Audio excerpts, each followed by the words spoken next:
If you criticize religion, then every so often somebody will say to you quite disapprovingly, you may not have faith in God, but you could show a bit more respect for those people who do.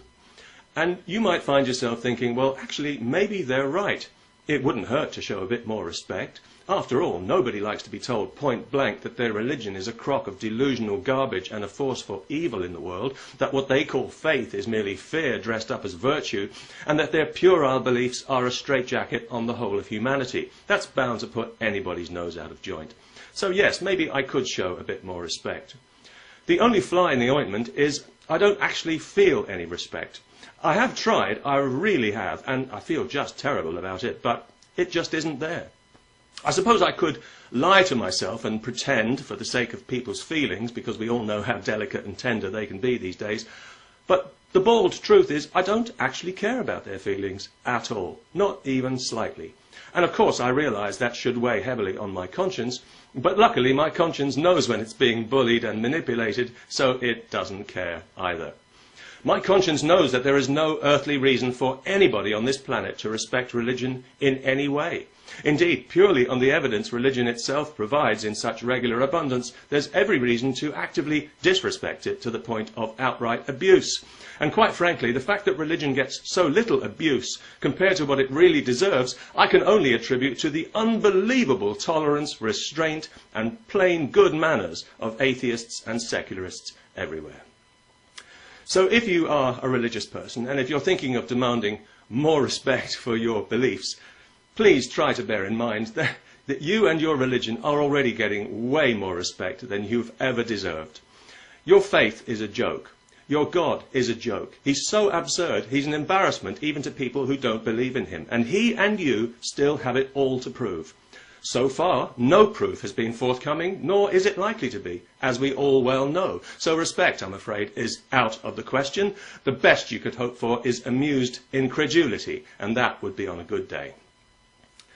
People say, well, you can only truly understand faith when you have faith, which I take to mean when you've suspended your critical faculties and hypnotized yourself into believing a load of fascist nonsense about your eternal soul, then you'll understand faith. Well, I can certainly believe that. Faith peddlers like to put themselves beyond question by claiming that their faith transcends reason, the very thing that calls it to account. How convenient. Yes, faith transcends reason the way a criminal transcends the law. The word transcendent is very popular with religious hustlers because they never have to explain precisely what they mean by it, other than some vague, superior state of understanding, more profound than mere reason, which is crude and simplistic next to the subtleties and profundities of belief without evidence. If you hear a senior clergyman, and you will, using the word transcendent to explain the nonsense he claims to believe, then you know two things. One, he doesn't know what he's talking about, and two, he doesn't want you to know what he's talking about either.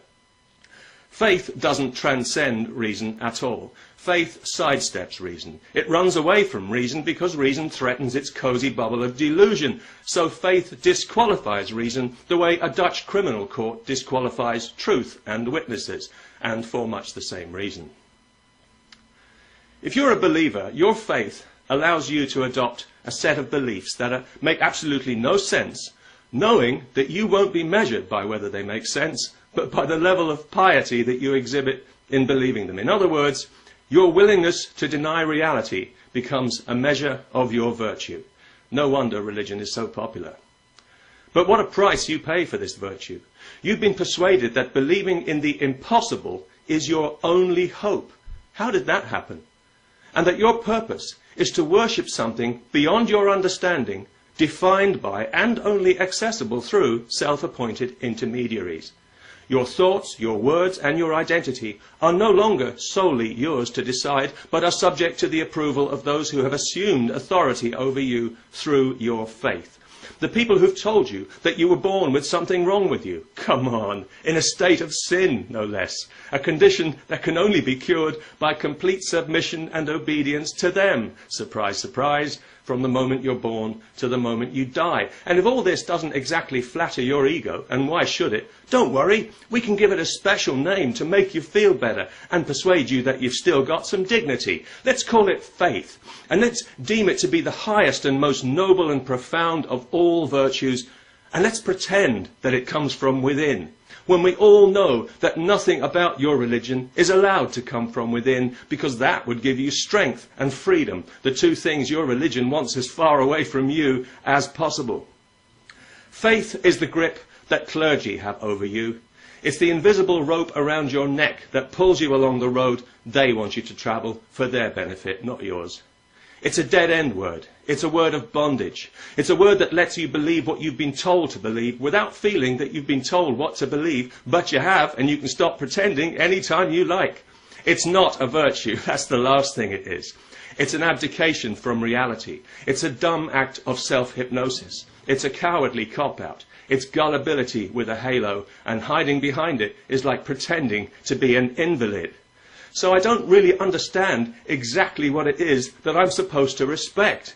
It seems to me I'd need to be some kind of moral contortionist to respect something that noxious, something that depends for its existence on a closed mind, and it is clearly dragging humanity in the wrong direction, giving us false ideas about ourselves and about the nature of reality. I feel if I respected that, I'd be needlessly contributing to the stupidity and ignorance of the human race, and that is one thing that I don't want on my conscience. No offence. Peace.